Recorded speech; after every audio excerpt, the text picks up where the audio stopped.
Also, one of my most favorite parts of filmmaking is post-production. So let's talk a little bit about post-production. Jordan, that is one of your main emphases. Jordan, can you tell us, well, first of all, what is post-production?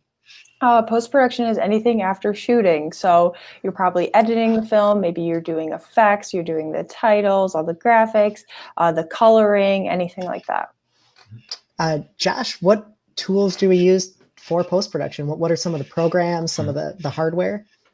So at Grand Valley, we use Adobe Premiere Pro, and then we have the entire Adobe Creative Cloud. So that includes After Effects for any graphics or visual effects you're doing, Adobe Audition for editing audio, and then we also work with, in our audio classes, the Pro Tools suite, which is just a super professional in the actual film industry. They are using Pro Tools to edit films.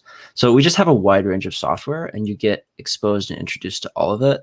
And you're learning a lot of it practically too. You're not just sitting in a lecture.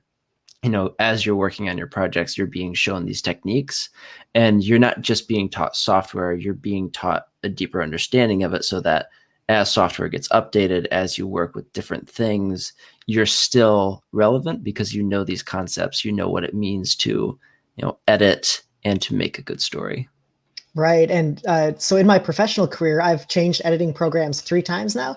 And like you say, those concepts are, even though the tools are a little bit different, the key commands are a little bit different, those same concepts like just stay the same throughout all of them. And I think Grand Valley really prepared me well to not be intimidated by new programs coming. What are some of those concepts where that you use those tools to make, when you're editing a film? How do you convey emotion through editing?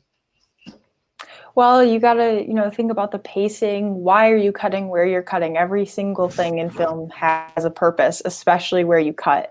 And so, do you hold on a moment longer to get that emotion? Do you need to cut away for it for a comedic effect? And what shot are you cutting to? Are you cutting to a reaction shot? Are you cutting to like a pickup shot? Maybe they're looking at a book and you have a pickup shot of book in there.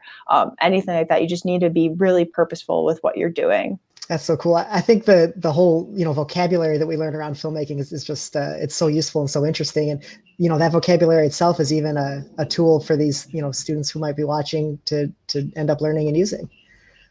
Josh, tell us a little bit. So you mentioned like sound. What are some things that happen in sound in post-production in a movie? Yeah. So we have like 3 different levels of audio courses here.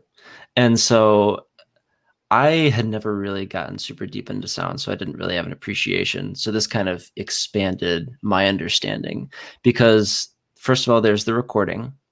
And, it's not just pointing a mic at someone. There's a million different mics, and there's so many different ways that you can hook it up. And it's not as complicated as you initially think, but there's a lot of depth and complexity to it. And that's why you have, professional sound recordists. And there's a lot of people at Grand Valley who are interested in doing that kind of thing. And then when you're actually editing, like I said, we use Pro Tools. There's a class that does sound design on the summer film, which sounds really, really cool. I'd love to take a class like that. But you just get to see how, one shot that you don't really pay much attention to the sound. It just sounds natural and good. There's actually 10 or 15 layers of different sounds, like a subtle wind noise, and you have birds chirping here and footsteps crunching, and maybe they're wearing a belt and you can hear like the jingle of the metallic. And there's all of these little, like, really subtle sounds that we just experience kind of in our day-to-day life, so we don't notice them. But if we're watching a film and they're not there, it just seems kind of off or empty. And so in actual post-production sound design, you're expanding that and you're creating something that feels real and feels genuine, and that is not distracting you and is actually adding to the final film. Yeah, there's just, so many things that go into making a film, that all of which are taught at Grand Valley.